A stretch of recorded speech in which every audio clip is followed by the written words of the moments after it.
नमस्कार मंडळींनो, कसे आहात? स्वागत आहे आपलं फायनान्शियल प्लॅनिंग विथ शिल्पा या यूट्यूब चॅनलमध्ये. आपले मानवी जीवन हे अमूल्य आहे. त्यासाठी आपण आपली व आपल्या परिवाराची सुरक्षा करणे फार महत्त्वाचं आहे. आपण समाजामध्ये आजवर अशा अनेक घटना पाहिलेल्या आहेत, जसे की परिवारामधला एकमेव कमावता असणारा व्यक्ती त्याचे जर दुर्दैवीरित्या त्याला मृत्यू ओढावला गेला तर त्याच्या मृत्यूपश्चामध्ये त्याच्या असणाऱ्या कुटुंबाची हालअपेष्टा होतात किंवा त्यांना अनेक आर्थिक संकटांना सामोरे जावे लागते. त्यांना त्यांच्या जीवनशैलीमध्ये बदल करावा लागतो. तर अशा घटना घडू नयेत म्हणून आपण काय करू शकतो? तर आपण नक्कीच कोणी कोणाचा मृत्यू थांबवू शकत नाही, परंतु मृत्यूपश्चात येणाऱ्या आर्थिक संकटांना त्यावर आपण उपाय करू शकतो. तो म्हणजे आहे विमा कवच घेणे. म्हणजेच आपण आपल्या कुटुंबाला सुरक्षा देणे हे होय. तर विमा कवच हा किती आणि कसा घ्यावा हे मी ह्युमन लाईफ व्हॅल्यू या व्हिडिओमध्ये तर सांगितलेलंच आहे. तर ह्युमन लाईफ व्हॅल्यूप्रमाणेच आपले विमा कवच का असावे? तर एखादा व्यक्ती मृत्यू पावला तर त्याच्या पश्चामध्ये परिवार तर आहेच, परंतु त्याचे काही लायबिलिटीज आहेत, त्याचे काही लोन्स आहेत. तर याचं पेमेंट कसं करणार? तर त्याचं पेमेंटही आपल्याला करता आलं पाहिजे.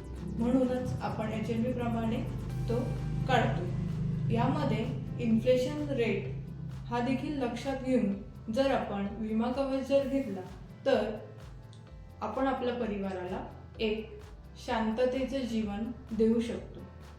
आता आपण पाहणार आहोत जीवन विम्याचे प्रकार.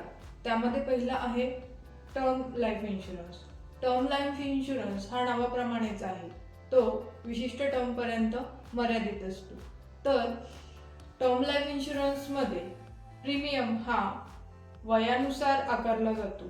त्यानंतर प्रीमियम हा कमीत कमी असू शकतो.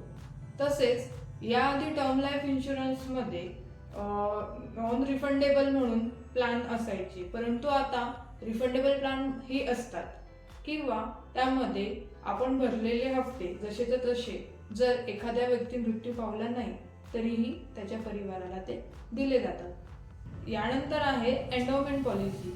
एंडोमेंट पॉलिसीमध्ये जर विमाधारकाचा मृत्यू झाला तर त्याच्या मृत्यूपश्चात त्याच्या कुटुंबाला विम्याची रक्कम मिळू शकते किंवा जर ती व्यक्ती विमाधारक असलेली व्यक्ती ही निवृत्त झाली तरीही त्याला ही रक्कम मिळू शकते.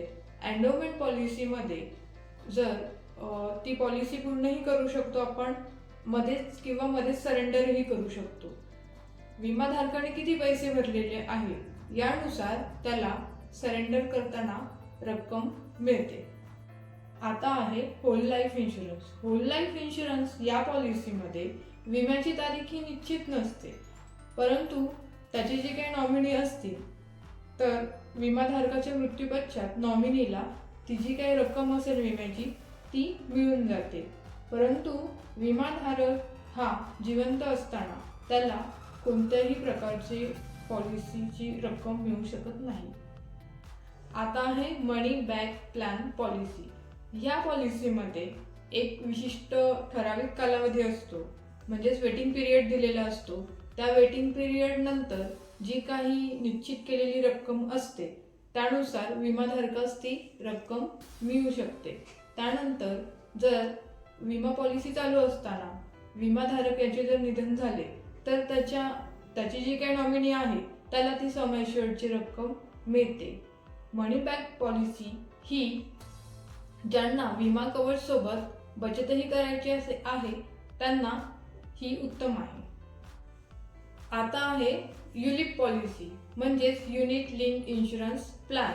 तर ही पॉलिसी सध्याच्या काळात फार लोकप्रिय झालेली आहे आणि यामध्ये जीवन विमा आणि म्युच्युअल फंड या दोन्हींचेही फायदे दिले जातात. तर यामध्ये जो काही प्रीमियम देतो आपण तर त्याची विभागणी केली जाते. तर ती कशी? तर लिस्टेड इक्विटी फंड किंवा डेट फंड किंवा बॉन्ड्स यामध्ये त्याचं विभाजन केलं जातं. आणि जी काही उर्वरित रक्कम आहे विम्याची तर ही जीवन विम्याच्या फंड मॅनेजमेंटसाठी ती वापरली जाते. आता आपण पाहणार आहोत रायडर्स. तर हे रायडर्स आपण टर्म पॉलिसीमध्ये समाविष्ट करू शकतो.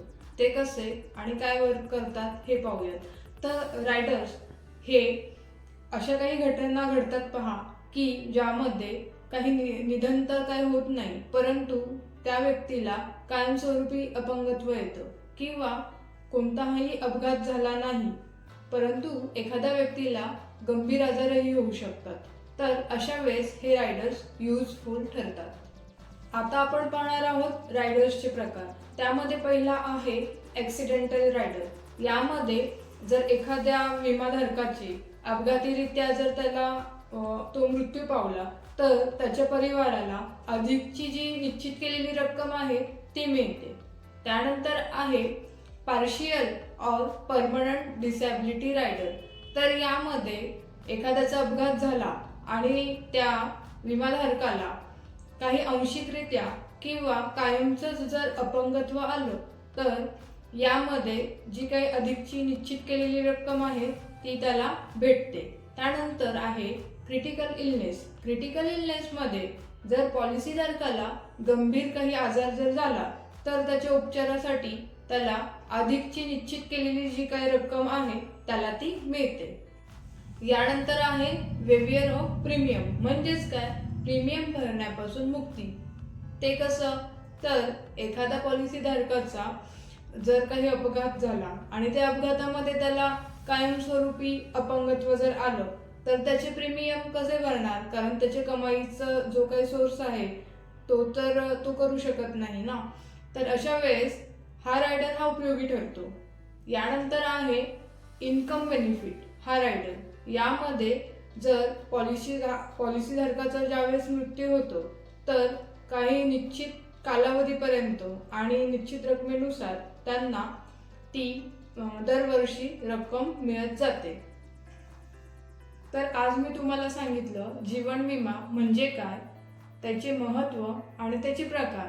तर मी तुम्हा सर्वांना हे सजेस्ट करेन की जीवन विमा हा गुंतवणूक म्हणून पाहू नये, तर कुटुंबातल्या प्रत्येक कर्त्या व्यक्तीची ही जबाबदारी आहे की त्याने जीवन विमा घ्यावा आणि आपल्या परिवाराला सुरक्षा द्यावी. तर कसा वाटला आजचा हा व्हिडिओ यासाठी मला कमेंट बॉक्समध्ये नक्कीच कळवा आणि फायनान्शियल प्लॅनिंग विथ शिल्पा या चॅनलला नक्की सबस्क्राईब करा.